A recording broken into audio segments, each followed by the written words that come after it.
A little over a year ago now, I got started on my redone Caleb Widogast cosplay.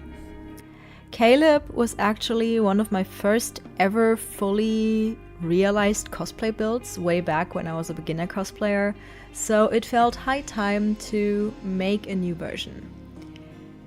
I drafted my pattern and traced it onto my fabric, which is a linen and cotton blend.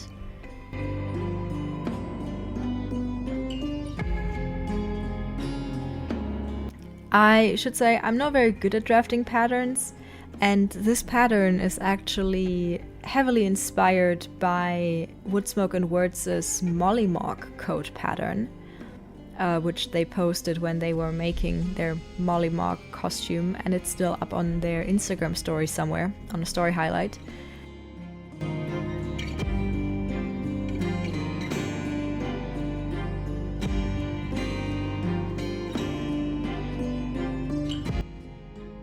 And that served as the inspiration for how I wanted this coat to look, which is why it had so many panels. And this here is in fact the only shot I have of the coat in this in-between stage.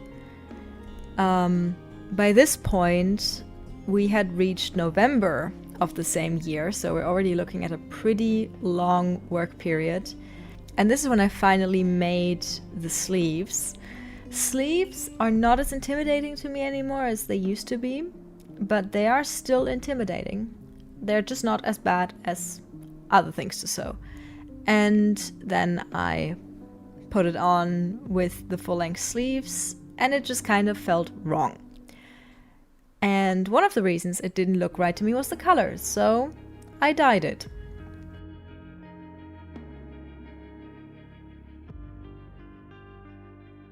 Here you can see a good before and after. And then I didn't touch it for a very long time.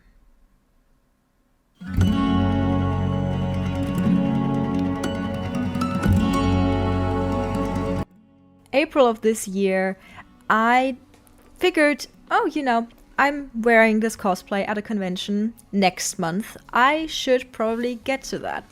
So after the coat was mostly finished, I finally got working on a tunic, and I filmed exactly none of the drafting process. It is based on mostly the design in the animated TV show, though I played around a bunch with shapes and overlapping pattern pieces. The main body of it is actually made up of the fabric of an old skirt that I don't wear anymore, so I also had to account for the curving of fabric. And then the front panel is made out of a suede material that I bought from the fabric store new to have a little bit more funky textures going on. And as you saw, I actually draped and wiggled around this tunic on my new dress form, which was tremendously helpful. And after I had these helping stitches done, I stitched it up with the proper color thread.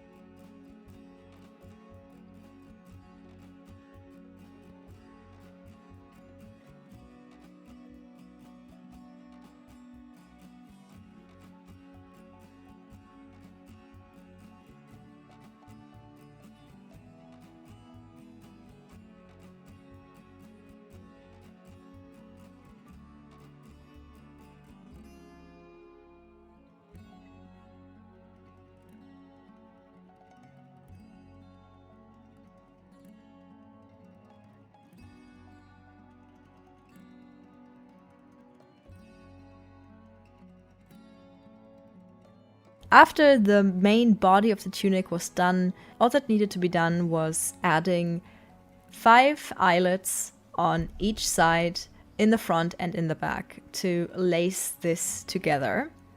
And I decided to make these handmade eyelets. I find them not too difficult to make, and also I don't have a grommet maker, eyelet maker thing, and it just looked and felt right for Caleb.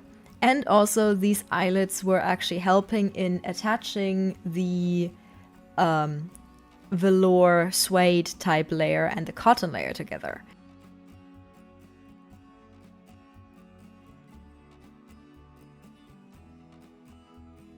And in the end, I just laced it together with some ribbon.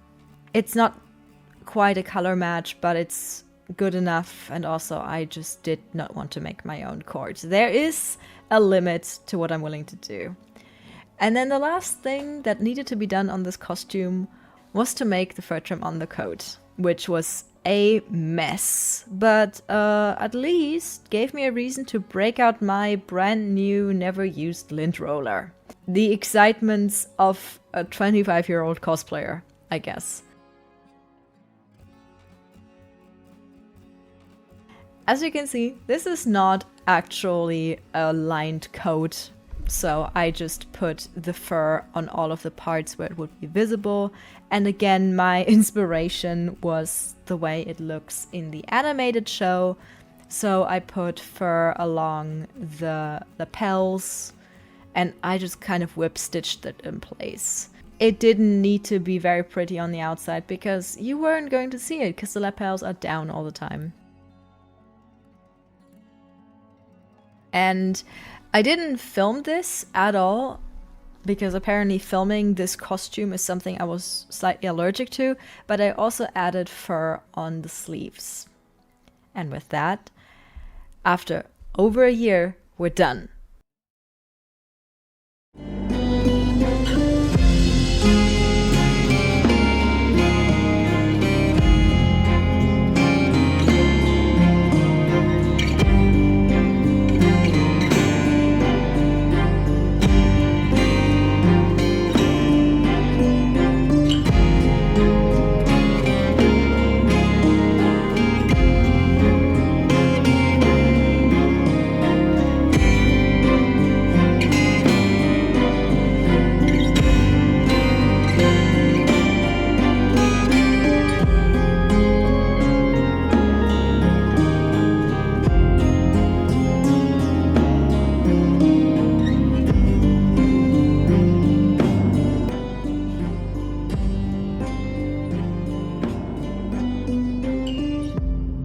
Of course, in this reveal footage, I'm not wearing the full cosplay.